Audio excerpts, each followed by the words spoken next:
So we're going to start this right now, and you see the Energy Rollercoaster on your screen. And why are we here? We're here to talk about this today because it's no fun to have these dips and spikes, which actually are ironically look exactly like your glucose does sometimes on some days. What causes the roller coaster? So what you're going to learn today is why blood sugar regulation is so important overall to our health. So you may not realize that these blood sugar rises and dips have so much of a downstream effect in the body. And I think by the end of this, you're going to really see how many different things blood sugar actually affects.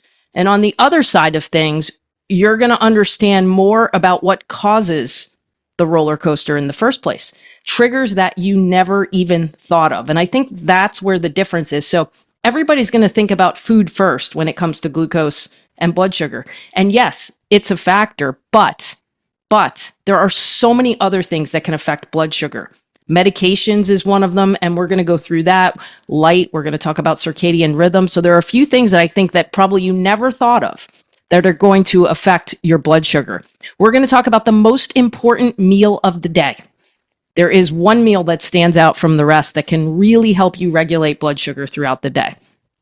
And then tips to actually mitigate those spikes and crashes. So what do you do if you have something that you know is going to spike your blood sugar, food-wise or otherwise? Can we control our stress, which also causes blood sugar spikes and dips?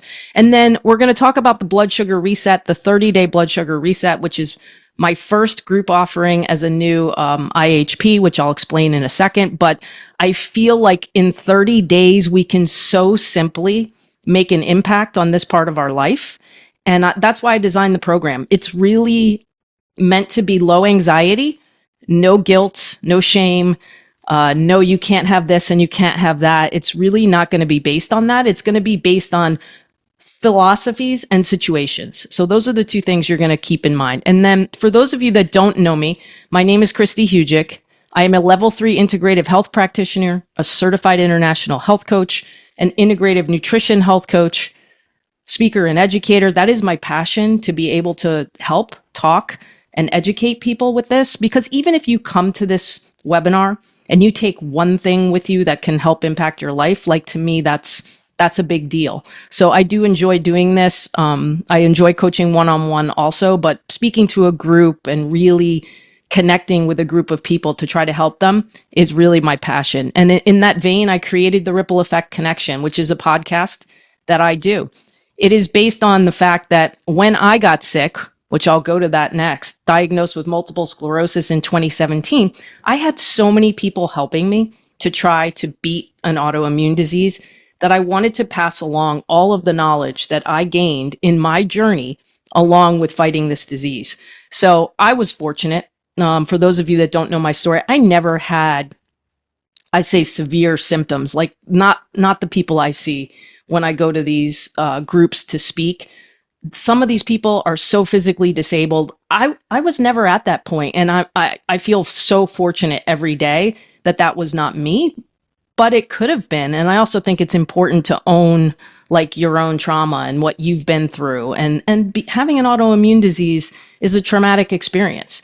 So I want to connect you with all the people that helped me, because there are some amazing people on that podcast that join me that have so much knowledge, and it's the same concept. If you could just take one thing from that podcast, one thing from this webinar, and then pass it over to someone else you may know who's struggling, and you can say, hey, I heard about this, or hey, listen to this.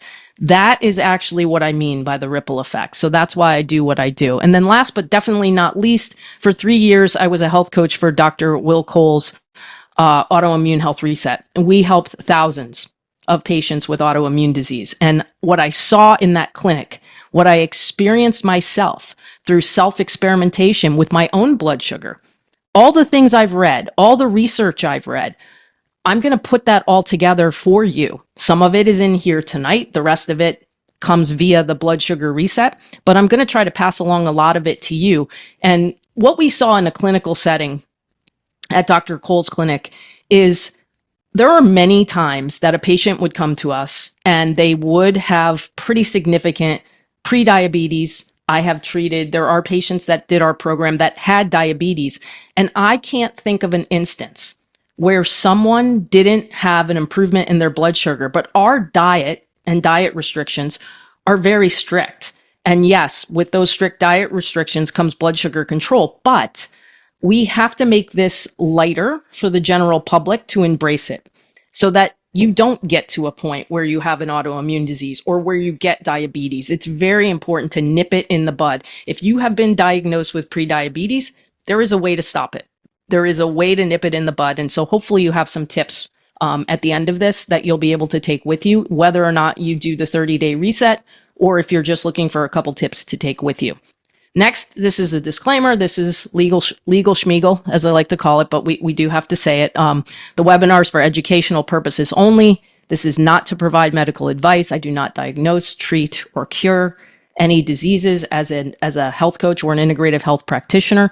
Always consult with your physician before making changes to your diet, lifestyle, or medications, especially we're talking about people that have diabetes and significant blood sugar concerns. Like that all should go through a doctor. Participation is voluntary and you are responsible for your health decisions. So now that fun's out of the way, let's get to the meat of this. So the first thing we need to talk about is what in the world is blood sugar? What does it even do? So blood sugar, or what you'll hear glucose, is the main type of sugar that's in your blood, but it's actually your body's primary source of energy. So doesn't it make sense as to why you'll get an energy crash in the afternoon, or why you get fatigued after a big meal, or maybe a meal that was carb heavy or sweet heavy? Every single cell, organ, and tissue depends on glucose to function. So my point is, you can't have high glucose or low, because low can be just as detrimental in different ways, without affecting other organs. And your brain, it uses more than 20% of your body's glucose just to keep you thinking, processing, and functioning. So can it have an effect like brain fog? 100% it can. So now here's the really important part. Your body works hard to keep blood sugar in this tight range because, like I said, the extremes are dangerous. High and low, they're dangerous. Blood sugar goes too high, it's called hyperglycemia. If it drops too low, it's hypoglycemia. And both have serious short and long-term consequences for your health. So keeping blood sugar stable isn't just about avoiding diabetes. It's really about supporting energy, brain power, hormone balance, and long-term health. So you see on the screen all of those facts that I just gave you. You're going to get some more facts here before we really get into the meat of it. And they're, I don't know any nice way to say it. They're somewhat alarming. So you're going to understand why this is so important. So let's start with the big picture. Some shocking blood sugar facts. Okay, first of all, on the right there, that is what I believe is a Freestyle Libre, the app that controls what's called a CGM. That is a continuous glucose monitor. In the past, you've probably only heard about them in relation to things like diabetes. I have a CGM on right now. At least 1 to 2 times a year, I put it on for a while and I check how things are actually affecting me. So that's someone that actually did that. And what they're showing there with that SOS is actually that a sugary drink spiked their glucose out of a range. You never want to see a spike like that. You want to see more rolling hills. So think about a kiddie roller coaster, not a roller coaster that you get at Six Flags. So let's start right now with, and you're going to see the stat more than once because it's that important. Over 96 million adults, that's more than 1 in 3, are walking around with pre-diabetes. And the really concerning part becomes 80% of them don't even know it. So that means millions of people are already experiencing this blood sugar dysfunction that hasn't been diagnosed yet. Now, why does this matter? Because elevated blood sugar, it's not just about diabetes. It doubles your risk of heart disease and increases your risk of dementia by 50%. Those are not small numbers.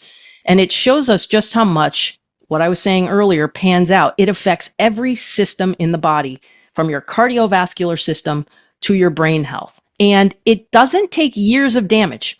to see the effects. Research shows that repeated spikes in blood sugar, like what happens after a big sugary breakfast or carb-heavy lunch, can trigger inflammation and damage and the lining of your blood vessels in just a few hours. So even one poor day of eating can set off a chain reaction. And here's the kicker. Even if you don't have this diabetes, like this has to be a focus because it can often connect with like fatty liver disease, mood swings, weight gain, these afternoon crashes. People think this is normal, but because it's common does not make it normal. This is a signal from your body that something is awry. And so what I hope is that no matter what happens, if you come out of this webinar, you do the 30 days, you're going to come out of it with a new awareness of like, I never noticed that when I do eat food X or when I do stay up too late at night, that I do have these crashes and energy dips and my body's holding on to weight that it didn't before. Now, we talk about metabolic dysfunction. So I don't know if you've all heard that. Raise your hand if you've heard about metabolic dysfunction, because some people hear about it, but they might not exactly know what it is. Okay, so a good number of you have actually heard what it is. So what that means is we're talking about a breakdown in your body and how it uses food to create energy. In a healthy metabolism, food is broken down into nutrients. Those nutrients are delivered where they're needed and energy is produced efficiently. That's the basic way that you want it to work. But with metabolic dysfunction, that system doesn't run properly. It's kind of like having a car engine that's misfiring. It runs, but not smoothly, and eventually it causes bigger problems. So doctors often spot this by looking for what's called metabolic syndrome. To get diagnosed with metabolic syndrome, guess where we start? High blood sugar. That is one. That's a red flag. What else? High blood pressure, high triglycerides, low levels of the good cholesterol, the HDL, or carrying excess abdominal fat. And I will tell you, most of the people that have the metabolic dysfunction are carrying more than one of these. So these are not just random numbers on a lab test. They're signals from your body that it's under stress. And if ignored, that's when they pave the way to the bigger issues down the road, the diabetes, the cardiovascular issues, and even brain-related conditions. So the goal is always to catch this when it's easier to mitigate this and actually get you back to baseline. Now, it doesn't get prettier from here. I said there are warning signs. This is a big warning sign. This is an older study from 2019. And I don't know if I want to know what 2025 would say. But in 2019, 12% of US adults were metabolically healthy. That means 88% have at least one marker of those metabolic dysfunctions I showed. Even in healthy weight individuals, more than 20% still have metabolic syndrome. So it's not always just being at a healthy weight is enough. This, again, dramatically increases the type 2 diabetes, the heart disease, the strokes, the Alzheimer's, and certain cancers. I'm showing this again because, again, I'm putting this on the back end because we basically are just talking about 1 in 3 people now that have pre-diabetes, which means if they don't have any of those, they're probably on their way to having high blood sugar and more. Now, I want to talk about the actual roller coaster. So now you got all the stats, and now we're going to talk about what actually happens. We're going to start by talking about food, but that's, again, not going to be the only thing that we talk about, okay? So when we eat, especially, let's say, carbs or sugar, after a meal, your blood glucose rises.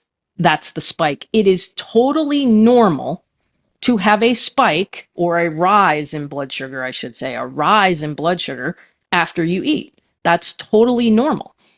What's not normal is the super high and down to low. So there's always a range there. So if the pancreas then releases the insulin, that's how it works, right? And insulin is a hormone. So you eat this carb-heavy lunch or desserts. Insulin gets made in the pancreas, and that insulin is like the traffic cop that's kind of modulating that blood sugar and trying to keep it in a normal range. So this is, it's fascinating when you think about how your body works and all the tasks that need to be performed for everything to get into line. But it requires more help from other organs to do this. So that hormone acts like a key. It unlocks that sugar so it can move out of your blood into your muscles or liver and be used as energy. But here's the catch. When there's steep or frequent spikes, it's actually stress on the body. Insulin has to work harder, and over time, your cells will stop responding to the insulin. And that's what becomes, if you've heard the term insulin resistance. Has everyone heard the term insulin resistance? I would think we've probably heard that before. And then when you start to feel effects, you're going to feel that mid-afternoon fatigue. You're going to feel strong cravings for more sugar or carbs. And then over time, even weight gain or those more serious conditions we already talked about. So that's what I call the blood sugar roller coaster, up, down, up, down, up, down. And if it leaves you feeling drained and irritable and stuck in a cycle, you're not alone. So after we eat an especially heavy meal, what can we do? What can we do for this? We're going to talk about that, but here's why we need to actually mitigate a spike when it's happening or when it might happen. Every spike followed by that sharp drop, it makes your blood vessels like they're under attack. So your body is trained to survive. If it thinks it's under attack, it's going to do whatever it feels it needs to do to survive. So if that keeps going, you're going to get inflammation because that's what happens, right? We send inflammation to try to heal and try to mitigate this. But over time, that's joint pain, headaches, heart disease. Then we get mood swings, right? Because it directly impacts the brain chemistry. When you crash, you're sometimes going to feel, you hear hangry all the time, right? You hear that term all the time, hangry. It's kind of like, it's a funny term. It's a joke, but it's not when it's this, because sometimes you're hangry because your blood sugar has dipped too low. The cravings, that's another class for another day. We are going to get deep into that in the blood sugar reset a little bit. But cravings trigger your body to look for more quick energy sources. So sugar or refined carbs tends to be that. A big bowl of pasta or a pastry, you might feel great for an hour, but 2 hours later, you're tired, you're cranky, you're ready for another snack, and it's a roller coaster that keeps repeating until you can learn to balance your blood sugar. So when people say, I don't know why I'm so tired all the time, or I can't stop craving sweets, it's not willpower. So I also want you to understand it's not your fault if that's happening. You don't think to yourself like, oh, I have no willpower. It's not really that. It's not willpower as much as it's you trying to respond to what your body is telling you, but it's the glucose roller coaster that's driving those symptoms. And those symptoms kind of look like that, right? There's the mid-afternoon crash, the sugary treats, and then on the right, you see the inflammation that goes through the body. Now, you can see the roller coaster again here, because now what we're going to talk about are those crashes. We were talking a lot there about spikes, but low blood sugar episodes are equally important, and they cause just as many items of distress. So if the spike was too big, and like I said, the insulin overshoots it, it means your blood sugar doesn't just return to normal, it actually dips too low. So when you feel too low, that means you might feel shakiness, irritability, anxiety, sweating, even dizziness. Those are classic signs of low blood sugar or hypoglycemia. So beyond the immediate symptoms, they send that stress signal. So again, high and low, similar, right? They're sending a stress signal to the body. And what happens when we send a stress signal to the body? Cortisol and adrenaline are going to be released. That leaves you feeling wired, anxious, moody. So when your blood sugar bottoms out, the brain wants the fastest way it can to get it back up. So it's really like almost an uncontrollable response to a blood sugar dip. And that's why those carbs and those sugars are craved a lot, because you want that quick energy. But we want you to have sustained energy throughout the day. So it doesn't impact your body, just your body. It's going to have to, if you're in the middle of the day and you feel like you're losing focus at work, could be a blood sugar issue also. And here's a little shot of what it looks like. Yeah. See, a couple things of bread, and then that's kind of how you feel afterward. My husband probably if he's on here, he knows all about that. We used to call it a carb coma, and that's pretty much why. That's why that happens. Should it look like? This. It should look like this. Signs of blood sugar balance: feeling steady, energetic, stable mood. That's what it should look like. Now, let's talk about specific foods. There are culprits behind sharp blood sugar spikes. Do you recognize those foods on the right? Those are the ones that are broken down into glucose so quickly that your blood sugar is like, wham, spikes right up. So it's white bread, bagels, pastries, sugary drinks are a big deal, soda. I have seen so many people make improvements in their health because they just give up soda. Soda and alcohol are like two of the bigger ones that I have seen a massive impact with just the simple thing, like just giving up one thing. So white bread, bagels, pastry, those are made from refined flour, and that's stripped of fiber and nutrients. So without fiber to slow things down, glucose floods the bloodstream. So what I want you to think about is, this is like, let's say it's a sink, and I'm stealing this from the glucose goddess who wrote a book called The Glucose Revolution. But say this is a sink. When you have fiber kind of lines the sink so that when you put something in the sink, it takes longer to go through the pipes because you have the fiber there to slow it down. If you have nothing there and you're going out in what we call naked carbs, it's just going to shoot right down. So think if you had nothing in that sink and you drop something down that drain, down that pipe, it's going to shoot right down. So that's why when we talk about some of the things that you can do to mitigate a spike, part of it is going to be softening that and putting a little fiber in there, which is a big deal.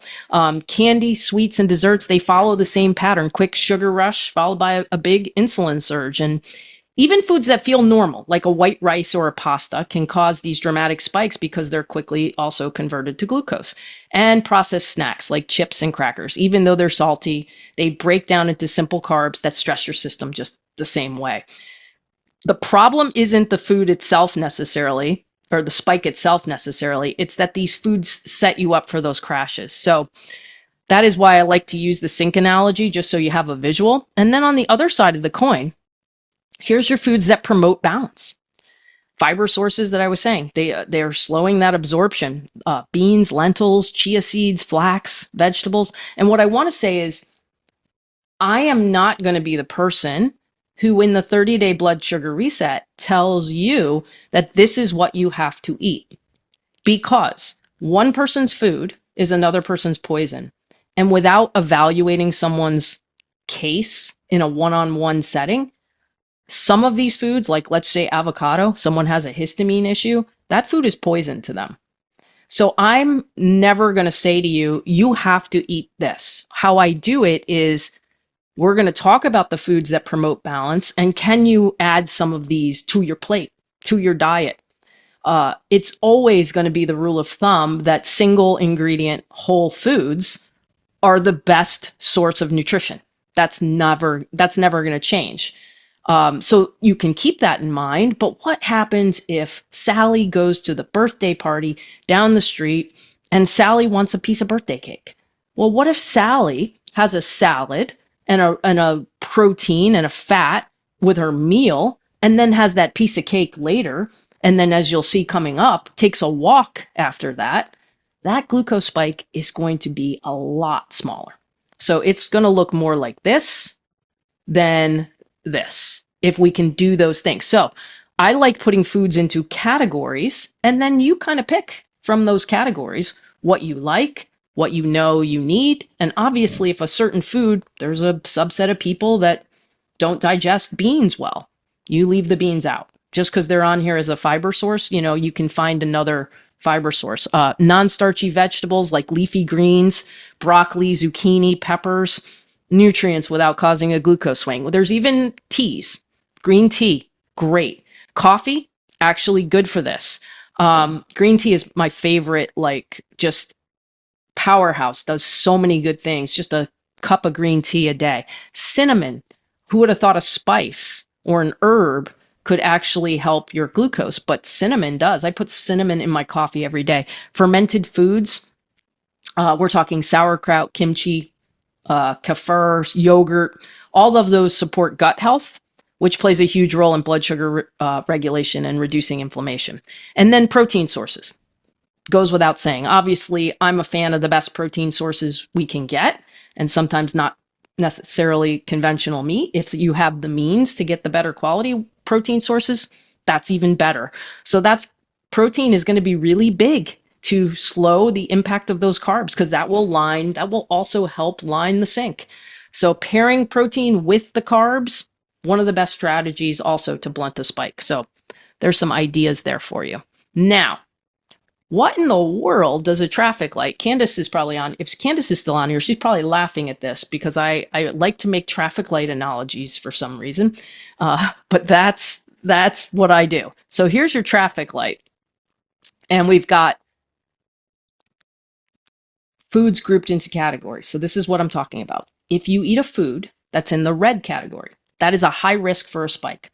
You need to do multiple things to make sure you mitigate that spike. So that's going to be the most carbs, most sugar that we talked about, the breads, the pastries, the candy, the soda. What if you go to this amazing, let's just say, I don't know, I always think of the beach. There were like these amazing like bakeries, right? And they would always have really good cookies or cupcakes. And you're at this amazing place and you say to yourself, I really want to try that. Okay. But can we do some of these things with multiple hacks? Can you go for a walk? Like maybe you walk there and you walk home. Pairing them with protein, adding fiber, going for a walk after. These are the handle with care foods. 100%, the less of the red light foods you have, the easier this would be. 100%. Not going to lie there. But I don't want you to feel guilty and like shamed if you do have something like that. So the yellow light foods, they're in the middle. They can spike blood sugar, but usually not as dramatically. So just one or two things will help keep you balanced, like whole grains, starchy vegetables like potatoes or tropical fruits would fall into this category, like pineapple has so many great properties to it as a digestive aid, but then pineapple has a tendency to spike people's blood sugar. So, you do maybe have to do something to mitigate that. And then the green light foods, these are the ones that work with your body to support stable energy. These include the proteins, the healthy fats, the high fiber, the non-starchy vegetables. With these, you don't need to do anything special. You can have as much as you want of those, and it's not going to cause an issue. So again, moderate risk, 1 to 2 hacks, green light, no risk, naturally stabilizing. So that's how we categorize foods in the blood sugar reset. Susan, do you have a question? Do you have a question, Susan? I want to make sure if you have something that's timely that I need to do, that I address it. But I don't. Why is your hand raised? Yeah, that's okay. I want to just make sure if there was something timely that I needed to address that I did that. So no worries. Okay. All right. So next, the most important meal of the day. This is where I wish the chat was enabled, because I'm wondering if you've deciphered from what I'm saying what meal that is. I'll give you a hint. Does that help? Does that help? Does that help? There? Yeah, 100%. Breakfast is the most important meal of the day when it comes to blood sugar. And why? Because how you start sets the tone for your energy, mood, and cravings for the rest of the day. If your breakfast is loaded with sugar or refined carbs, think cereal, muffins, bagels, or even a smoothie that's mostly like, say, tropical fruit or higher glycemic fruit. You're basically getting on the glucose roller coaster first thing in the morning, and you will not get off of it for the rest of the day. And that spike will happen about lunchtime, and suddenly you're exhausted, and you reach for another cup of coffee, and you're craving a snack, and the cycle starts again. So the key elements when you're building a breakfast, and we do talk about this, and the good news is I do give you recipes. So I am going to give you blood sugar friendly ways to do this, because that's going to happen. Like it takes a while to learn these things. And sometimes it's like just tweaking 1 or 2 ingredients to make it blood sugar friendly. So aiming for at least 30 grams of protein in the morning, for sure. That slows digestion and keeps you fuller longer. Eggs, Greek yogurt, protein shakes, chicken sausage, turkey sausage, smoked salmon, great options. Eating a protein rich breakfast will be so impactful. It is a metabolic superhero. So I cannot say enough about that. Now, fiber, again, that's going to keep your blood sugar steady. What's a favorite fiber breakfast that I see work well? Chia seeds with berries. Chia seeds, whatever milk you choose. If you do almond milk, if you do coconut milk, whatever you do, paired. You could do veggies. You can do chia seeds, flax seeds, even oats paired with a protein will work well. I also want to stress that different people can have different responses to some of these foods. So I do know people who don't get the massive glucose spike from honey, but I do. So I try to avoid honey, and I usually am substituting maple syrup as a sweetener. Like even in some of the things, if I would bake at a holiday, I would use maple syrup, which is, to me, and at least from what I've seen in my research, a lot more blood sugar friendly than honey. So healthy fats, that's the other thing. Avocado, nuts, seeds, olive oil, they're all going to slow digestion and help give you energy. I mentioned low glycemic carbs. When I say low glycemic, there's a glycemic index that exists. And I will give you a copy of the glycemic index, but it's going to fall in line quite a bit with like our guidelines with the colors. Berries or a small portion of oats or sweet potato, if you tolerate them well, those would be lower glycemic carbs. And here's rule number 1. Make your breakfast savory, not sweet. Okay? Because that's the thing. And I mean, I grew up just like everyone else, cereal, Pop-Tarts, pancakes, all of those things. But unfortunately, that is a tough way to go. As we get older and we have more and more things that spike our glucose, it is imperative to start the day with a healthy breakfast. So not this, not this, not this. Those are going to be X's out. We want it to look like this. And like on the left there is one of my favorites is a breakfast hash, where you get some veggies, and you can substitute veggies in you like. I like using kale, sweet potatoes. I've used shredded Brussels sprouts before. I would use like turkey sausage in there and eggs. And one thing about eggs while we're talking, understand that eggs, you would have to eat 6 eggs to get 30 grams of protein.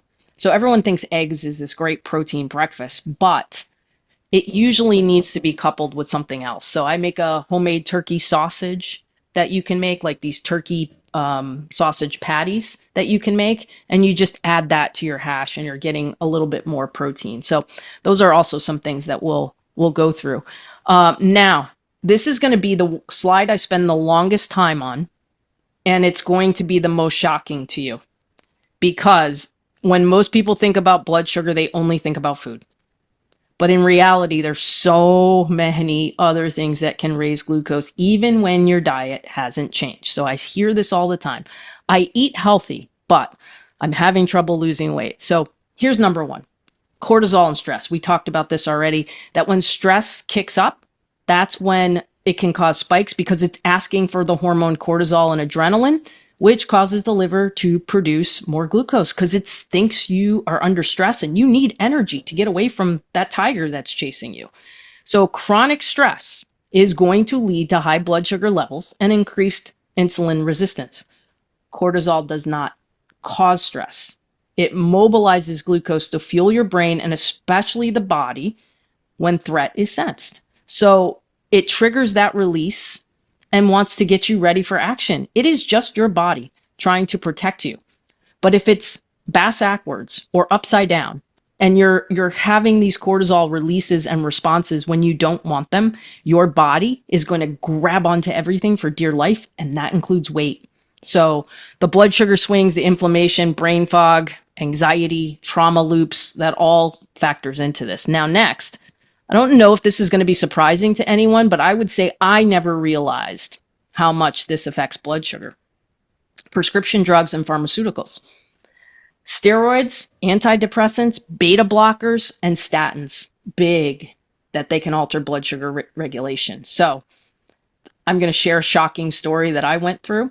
I had a CGM on, and I'm not big on cortisone shots, but my wrist was just not quitting, and I couldn't get my wrist to function, and I didn't want to miss more time in the gym. I went to my wrist guy and I said, can we just see, what's going on in there? If it's just, do I have to rest it more or what's going on? And he convinced me to do a cortisone shot. You guys, I have never seen a response on my CGM like the 24 hours after I had cortisone. My blood sugar was like near 200. And like, I do not ever get that high. I could eat a piece of cake and I wouldn't get that high. So it is shocking what corticosteroids can do. Prednisone is a common culprit for increasing blood sugar. I had a conversation earlier this night about hydrocortisone. Someone was taking it orally and she had massive blood sugar issues and she was telling everyone how healthy she was eating. And I'm like, have you ever thought about that? Maybe it's how long you've been on that medication. So sometimes these things can impact the blood sugar. Blood pressure medication, some beta blockers and diuretics can interfere with insulin secretion and increase glucose. And there's no doubt that the statins, I think what the hardest part for me is, like, if someone needs to take a statin and that's what your doctor tells you, I'm not going to debate, that's not for me to debate or tell you otherwise. You have to do you. If your doctor says that, but you're never told about some of these other trickle down effects of that pharmaceutical drug. And with things like statins, it can deplete nutrients, but it can also cause these issues with blood sugar. So if you're on some of these medications and you're doing everything right, there's a good chance that these medications are having an impact on this. And I'm telling you, it was shocking to see that cortisone in real time. Next, dehydration. Good Lord, the world is dehydrated. The world, I get bad at it too sometimes. Like, we all slip. Low fluid intake makes your blood more concentrated. So that's going to show up as a higher glucose reading and it's going to make regulation harder. So imagine if we could say, hey, if I just did some stress practices and drank more water and did some exercise regularly, I could fix my prediabetes diagnosis. Like, that would be amazing, right? Because that's not really a heavy ask. So a lack of water can be such a simple thing that leads to so many downstream health issues. So drink your water, at least half your body weight in ounces, at least half your body weight. And when you drink things that are caffeinated, you then have to replenish that with water. So if you drink 8 ounces of coffee, add another 16 ounces of water because you have to offset the caffeine. That's why, like, green tea, lower caffeine, less of a disruption. But next, exercise. So I said absolutely exercise is great for lowering your blood sugar. Go for a walk after you eat. So simple. But if you're doing an intense workout, like say HIIT or spin, you're actually going to see the glucose go up temporarily because of the adrenaline release. But that can vary based on the intensity, and usually it comes back down, and it's not a big spike per se, it's a rise. Moderate exercise like brisk walking, that is just going to help absorb the glucose because the glucose gets directed to your muscles that are actually doing something and not going through your system like, unregulated. So a high intensity exercise, weightlifting, sprinting, that would raise blood sugar and release hormones like adrenaline. Next, sauna, another one that I was shocked to see on a CGM. Sauna will absolutely raise your glucose. But over time, a sauna is going to be a therapeutic modality that is going to support insulin sensitivity. So like, those are the ones you kind of expect, and they're not harmful because they're not the wicked sharp up down, but you will see a rise in the glucose. Next one, illness and injury. The body sees these as stress events. So cortisol and inflammatory markers that releases cortisol and raises those the inflammatory markers, and that raises your glucose. So when you're fighting an infection or healing from an injury, it's going to release stress hormones to help the process. That's, again, a natural process in the body. Sleep.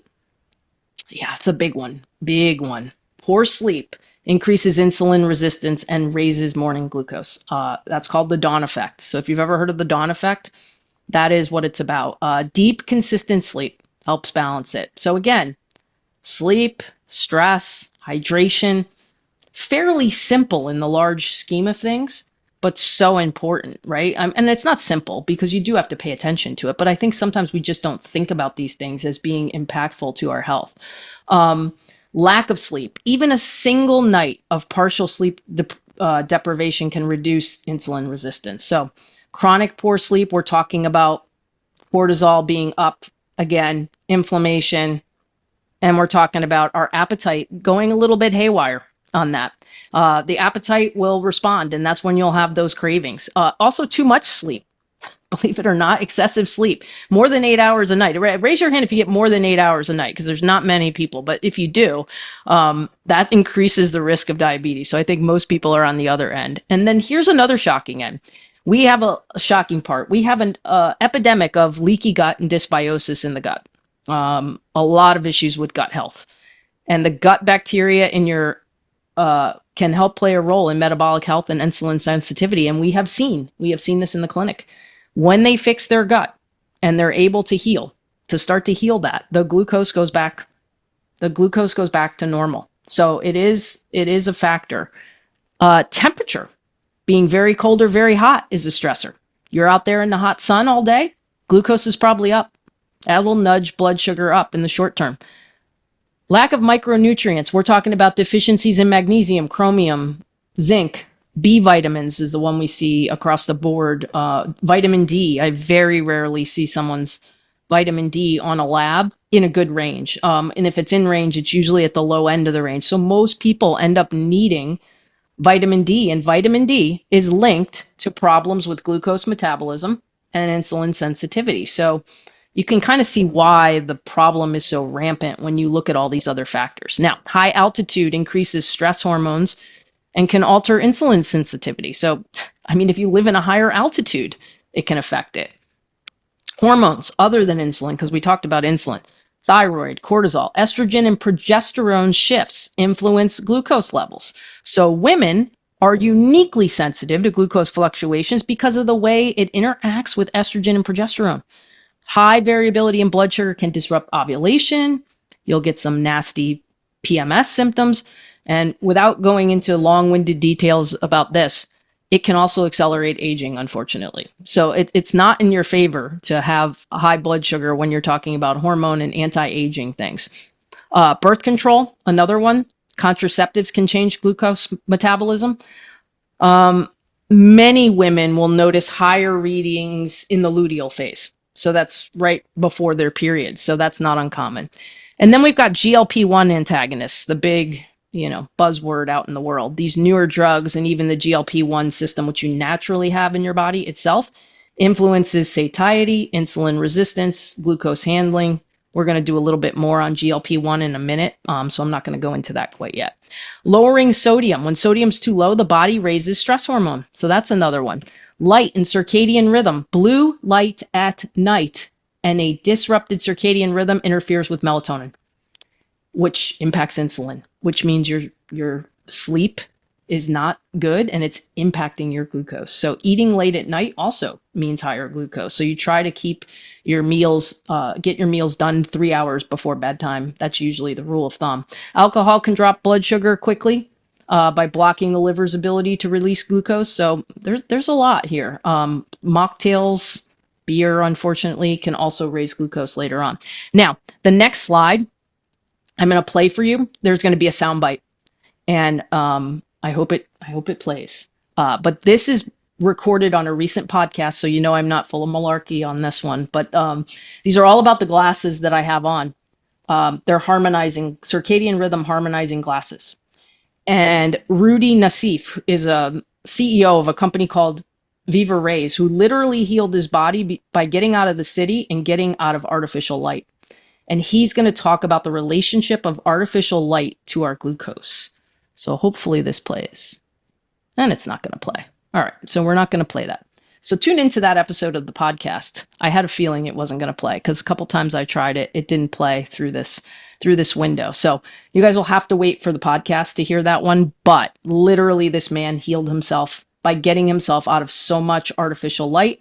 And then he created these glasses that block the appropriate light and let the appropriate light in at certain times of the day. So in other words, when I get off of this and the sun sets completely, I will put orange clip-ons on here for that time of night, and it modulates the light. And I see a significant difference in my sleep and a significant difference in the glucose. So we're going to talk about GLP-1 right now, which is a hormone made naturally in the body. And you hear this all the time now on TV, right? We talk about the Wegovy commercials, Ozempic, obviously a buzzword. But that glucagon-like peptide 1 is actually made naturally in the gut. So it's got 3 roles. It slows down how quickly food leaves your stomach, which makes you feel fuller longer, and it helps your pancreas release insulin in a more balanced way. So it tells your brain you're satisfied. So cravings and overeating naturally go down. So why does that work for people? It works because it makes those cravings go away. It makes you feel not hungry, right? And it actually slows down digestion. So here's the catch. We've created Ozempic, Wegovy to mimic this effect. And while they can work, the side effects can be a little tricky. Nausea, vomiting, nutrient deficiencies, even risks to the pancreas. But the exciting thing is, if given the right tools, your body can make this naturally. It's work. It's not as easy as probably taking a shot. It does require changing habits. It does require changing things in lifestyle, like we've talked about: fiber, balancing blood sugar, prioritizing sleep, and even exercise. So, in the blood sugar reset, we'll talk about all the ways to tap into that. Exercise snacks. You see that on the right? That is my CGM. That was me after I ate my meal. And you see the rise? And that was the duration of my walk. Regular walking contributes to more stable long-term blood glucose levels. So even 10 to 15 minutes after a meal can significantly reduce the spike and the insulin sensitivity. It's better to do more short walks than just one long walk too. So we do talk about that and the impact that can have on your hemoglobin A1C, which is a marker that you use to diagnose pre-diabetes. It can really have an impact if you commit to this habit. It really can. So the 30-day blood sugar reset, what is it? This is the program that I created, and I said to stop crashes, cravings, and chaos in 30 days. I did it because I hear this all the time. I wake up tired. I crash for mid-afternoon. I succumb to constant cravings. I have extra weight. I want to avoid medication and crazy fad diets. And if you're ready to learn how your body works and feel empowered when it comes to this, this is the spot for you. This is the spot for you. So what I've done is made this as friendly as I can. And this is how we do it. Weekly mini lessons with PDF guides and trackers. So what I mean is I'm going to deliver to your email all of this each week on the first Monday, on the Monday of each week. You're going to get a mini lesson that is less than 15 minutes. It requires less than 15 minutes for you to listen to what you need to do that week and what you're focused on. I will have trackers so you can track it. I will have extra resources for those who are curious and want to go deeper on some of these topics. I'm also going to do 4 live group support Zooms with me. So that's 1 a week. And so it gives us an opportunity to talk personally about your case, your situation, your lifestyle habits. Sometimes I see people that work overnights. Okay. Like this is a great example of something that needs to be talked out. Somebody works overnight, your body's upside down. And now you have to recreate what your body is supposed to have for a natural circadian rhythm, which it can be difficult. If you're going to sleep when it's light out and you're not blocking the light in your room, the same thing's going to happen with the cortisol. So anyway, it's an opportunity to discuss your own personal case, your successes.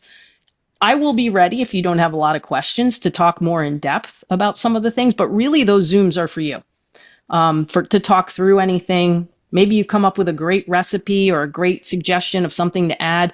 I also want you to know that this program is being made right now. So it's going to come at beta pricing because I don't believe it's a finished product. And I believe that anyone who's involved in this round of this can impact what I do in the future and make it better. And so I ask you, and I know some of you are already registered, which is great. I'm so happy to have you. But I will be asking you for a lot of feedback and help because I want to make this a regular offering going forward. So recipes will be a big thing. And then access to my VIP wellness community, which is on Facebook. So if you don't do Facebook, it's okay. You don't have to be in there. It's just an extra touch point if you need to get in touch with me outside of the Zooms. And then, specially curated resources, actionable steps. That's what's important. And we're not going to give you 15 in the first week. It's not going to be like that. It's going to be 3 or 4 a week that you can focus on, see how you do. By the end of it, you're going to have a list of things you can try and that you can use. So beta pricing goes now through September 7th. So it's $89. This is about when you're doing one-on-one and you're doing the more in-depth one-on-one care, it's about a $400 cost usually. This is a steal. And because I can do it, I can make this work for you in this shorter format. All my work really goes into it now. After September 7th, the price is going to be $147. So you've got 3 days to decide. I will be sending the replay if you need to look at anything. And then the group is going to start on October 6th. This is the only group that I'm going to do in 2025. So in 2026, in January, I expect to have this refined and probably ready to go for a bigger and bolder offer. Thanks to all your feedback, hopefully some testimonials and success stories. So hopefully you'll want to join for that. I do have to limit the spots because I want to be able to support everyone. So I know there's 4 or 5 spots, 6 spots, seven spots. I don't even know my own bookkeeping here, but there's 7 spots that are already filled. And so there's about 8 spots left. So we will start on October 6th. Our first 60-minute call will be on the 7th of October, and we'll do every Tuesday at 7 p.m. Eastern. You can't make it, it will be recorded. So that will be okay. And then this is what we want by the end of it, glucose on cruise control. So that looks good. That's a pretty stable glucose response. You do not have to surf or anything like that. Now, who has questions? If you have a question, I'm going to stop the share. If you have a question, you may raise your hand and I will answer. Anyone have questions? I wish the chat worked because some people are really shy. I know it's a lot of information, but like the goal at the end of this is that you just understand how much your glucose impacts in your body and that you understand that there are some pretty simple ways to help control it. Any other questions? Anything?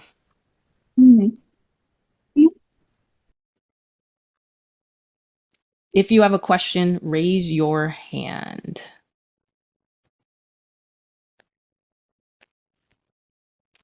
Okay, it's interesting that this chat is not working. All right, Susan. All right, let's see how I can do this. All right, Bob, why don't you go? Because I see you have a hand up.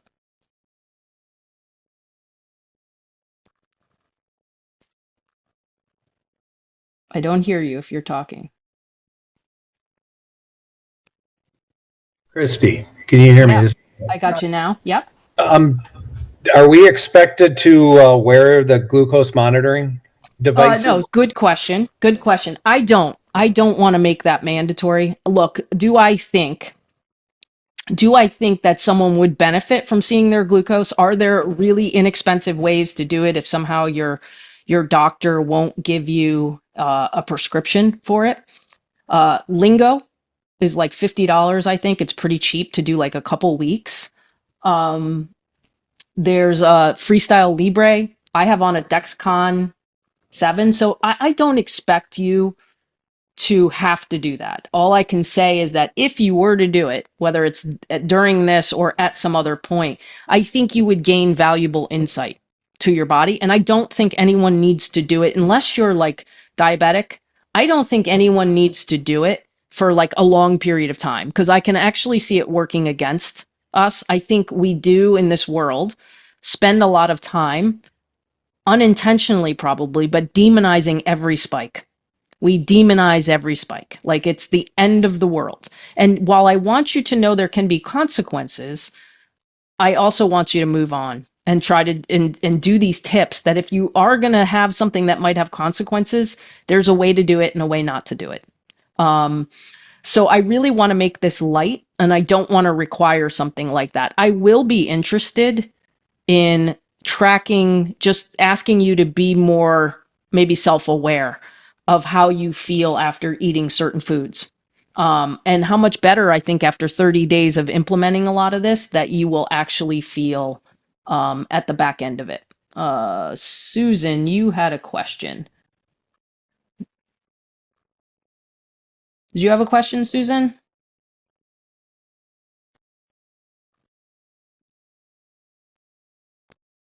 Is the audio on? Huh.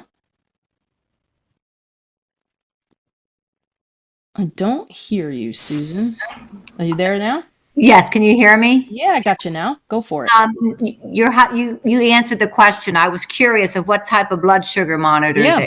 that you would recommend. Yeah, I think any of those are good. Look, if you have a really good doctor, you won't, and you have good insurance, you won't have to pay a dime out of your pocket. I have the best, what I consider the best CGM on the market, which is the Dexcom 7, and I don't pay a dime for my prescription. So you have to have a doctor that's willing to code it.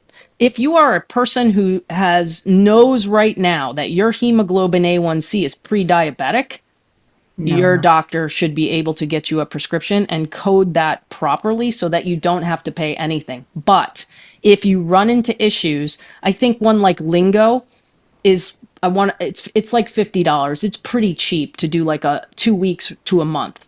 And like I said, I don't think you need to have it on forever.